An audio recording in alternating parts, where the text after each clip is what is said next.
വാക്കാണല്ലോ പ്രധാനം. വാക്ക് പറയുമ്പോൾ മറന്നുപോലെ ഭയങ്കര എളുപ്പമാണ്. പക്ഷേ വിശ്വാസ്യത എന്ന് പറയുന്നത് ഏറ്റവും പ്രധാനപ്പെട്ട ഒരു കാര്യമുണ്ട്.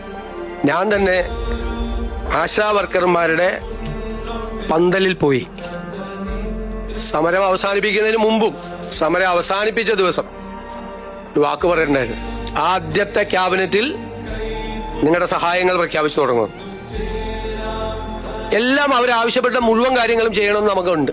പക്ഷെ നിങ്ങൾക്കറിയാലോ, നമ്മളൊരു സമ്പദ് വ്യവസ്ഥയെക്കുറിച്ചുള്ള ഒരു പഠനങ്ങളൊക്കെ നടക്കുന്നേ ഉള്ളൂ. എങ്കിലും ആദ്യഘട്ടത്തിലായി അവർക്ക് 3000 രൂപയുടെ വർധനവ് പ്രഖ്യാപിക്കുക ആദ്യത്തെ ക്യാബിനറ്റ് യോഗം തീരുമാനിച്ചു.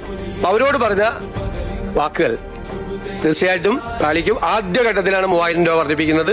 റിട്ടയർമെന്റ് ബെനിഫിറ്റിന്റെ കാര്യം ഒരുപാട് തീരുമാനിക്കും. കുറച്ചുകൂടി കഴിയുമ്പോൾ അടുത്തൊരു ഘട്ടവും കൂടി പ്രഖ്യാപിക്കും. അംഗൻവാടി ജീവനക്കാരുടെ, വർക്കർമാർ, ഹെൽപ്പർമാർ, അവരുടെ പ്രശ്നങ്ങൾ നമുക്ക് അറിയാം. ഞാൻ തന്നെ നിയമസഭയിൽ അവതരിപ്പിച്ചിട്ടുണ്ട്, ഞങ്ങൾ തന്നെ നിയമസഭയിൽ അവതരിപ്പിച്ചിട്ടുണ്ട്. അവരുടെ കാര്യം മറന്നുപോയിട്ടില്ല എന്ന് അവരെ ഓർപ്പിക്കാൻ കൂടി വലിയ തുകയൊന്നുമല്ല, 1000 രൂപ അവരുടെ വരുമാനത്തിൽ വർദ്ധിപ്പിക്കാം. വലിയ തുകയൊന്നുമല്ലത്. അവർക്ക് 14,500 രൂപയും 15,000 രൂപയുടെ നിലവിൽ കിട്ടുന്നത്. അതിനോട് 1000 രൂപ കൂടി. സാമ്പത്തിക സ്ഥിതി കുറച്ചുകൂടി മെച്ചപ്പെടുമ്പോൾ അവരുടെ കാര്യം മറന്നുപോകില്ല, നിങ്ങളുടെ കാര്യവും ഞങ്ങളുടെ ഓർമ്മയിലുണ്ട് എന്നാ പാവങ്ങളോടുള്ള ഒരു മെസ്സേജാണ് 1000 രൂപ കൂട്ടിയത്. നിങ്ങൾ ഞങ്ങളുടെ മനസ്സിലുണ്ട് എന്നുള്ളൊരു മെസ്സേജ്, സന്ദേശം അതാണ്. പിന്നെ സംസ്ഥാനത്തെ പാചക തൊഴിലാളികളുടെ വേതനം വളരെ മോശമാണ്. അവർക്കും അതുപോലെ തന്നെ ഒരു 1000 രൂപ നമ്മൾ വർദ്ധിപ്പിച്ചിട്ടുണ്ട്.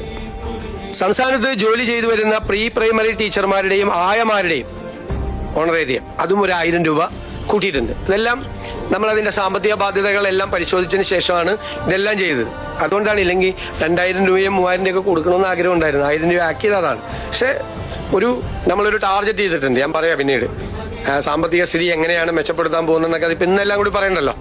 ഒരു പ്ലാൻ ഉണ്ട് നമുക്ക്. ആ പ്ലാൻ നമ്മൾ ഇംപ്ലിമെന്റ് ചെയ്ത് കഴിയുമ്പോൾ ഉണ്ടാകുന്ന ഒരു വ്യത്യാസം വരും. അതിനൊരു ടൈം ഫ്രെയിമുണ്ട് നമുക്ക്. അതെല്ലാം അടുത്ത ദിവസങ്ങളിൽ അതിന്റെ പൂർണ്ണമായ തീരുമാനം നമ്മൾ വരും.